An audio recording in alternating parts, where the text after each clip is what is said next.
Human resource ম্যানেজাররা বলছেন তারা কিন্তু তাদের প্রয়োজন মতো চাহিদা মতো দক্ষ কর্মী পাচ্ছেন না যাদের তারা হায়ার করতে পারে, চাকরি দিতে পারে। অন্যদিকে আমরা স্টুডেন্টদের কাছে কিন্তু শুনে থাকি যে তারা আসলে চাকরি পাচ্ছেন না।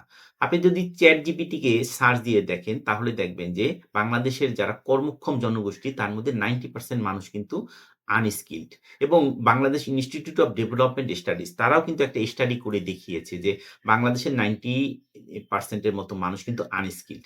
আনস্কিলড মানুষরা কিন্তু কাজ করছে কিন্তু তারা কিন্তু সঠিক বেতনটা পাচ্ছেন না। তাদের যে স্কিলটুকু আছে এটার সাথে যদি বিভিন্ন ধরনের সার্টিফিকেশন, বেসিক যে ইংলিশ জানা এই জিনিসগুলি যদি তারা জানে তাহলে কিন্তু তাদের যে বেতন বা সেলারি এটা কিন্তু আসলে দ্বিগুণ, তিনগুণ করা কিন্তু সম্ভব। তো আমরা আসুন দেখি যে আসলে এই কারণটা কি? তো রিসেন্টলি যে এআই এর যে রেভলিউশন হয়েছে সেখান থেকে দেখা যায় যে এই যে 90% যে আনস্কিল পিপল আছে এটার সংখ্যা কিন্তু আরো বেড়ে যাবে। তো আমাদের দেশে যারা নরমাল যে টেকনিক্যাল লেভেলে যারা কাজ করে যেমন ইলেকট্রিশিয়ান বা প্লাম্বার বা হয়তোবা আপনি ড্রাইভার বা নার্স যাদের আমরা কেয়ার গিভার বলি। তাদের যে স্কিলটা আছে এটার সাথে যদি আরেকটু কিছু করা যায় যেমন ধরুন একটা সার্টিফিকেশন দেওয়া যায়। যেমন একজন ড্রাইভার তিনি আসলে জানেন না যে ডিফেন্সিভ ড্রাইভিং কিভাবে করতে হবে। তার কিন্তু ইন্টারন্যাশনাল মানের কোনো সার্টিফিকেশন নেই। লিগ্যাল কমপ্লায়েন্স কিভাবে করবে সেটা কিন্তু জানে না। একজন নার্স তিনি জানেন না এমপ্যাথি কিভাবে শো করতে হয়। তারপরে ইন্টারন্যাশনাল নার্সিং প্রোটোকল এর কোনো সার্টিফিকেশন তার কিন্তু নাই।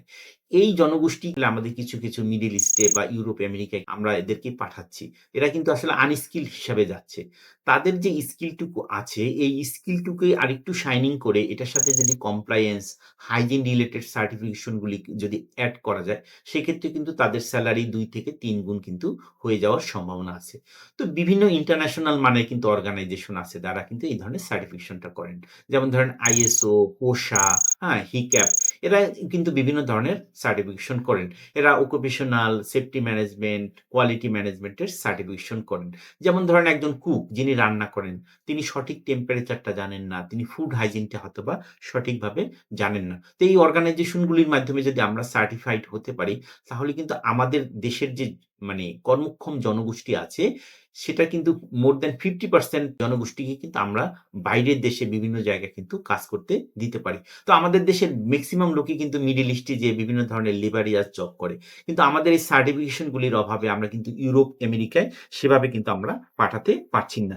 তো সেক্ষেত্রে আমাদের যে মেইন যে প্রবলেমটা সেটা হচ্ছে যে আমাদের যে বেসিক স্কিল এটা নাই। তারপরে বিভিন্ন ধরনের কমপ্লায়েন্স সার্টিফিকেটটা নাই। আমাদের কিন্তু ইংলিশ ল্যাঙ্গুয়েজ সম্বন্ধে কিন্তু সঠিক একটা ধারণা নাই। তো এই ৩-৪ জায়গায় যদি আমরা গভর্নমেন্টের পর্যায় থেকে একটু ফোকাস দিতে পারি, তাহলে কিন্তু আমাদের যে টোটাল যে ম্যান পাওয়ার আছে সেখান থেকে কিন্তু আমরা একটা বড় সংখ্যার একটা ম্যান পাওয়ার কিন্তু বাইরের দিয়ে আমরা এক্সপোর্ট করতে পারবো এবং বেশি রেভিনিউ কিন্তু আয় করতে পারবো।